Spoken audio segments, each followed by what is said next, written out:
अस्सलाम वालेकुम बुज़ुर्गों, भाइयों बहनों।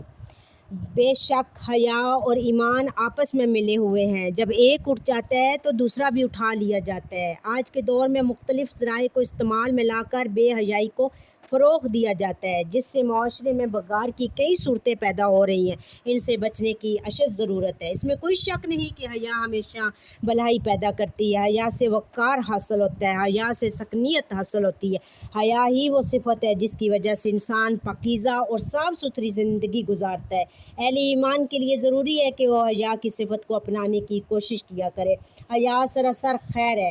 बंदे को अपने खुदा से हया हो और वो अल्लाह ताला की नाफरमानी से बाज रहे। इंसानों से हया करना, इससे मुराद ये है कि इंसान कोई ऐसा गुनाह और गलत काम न करे जिससे इसे इंसानों के सामने शर्मिंदा होना पड़े।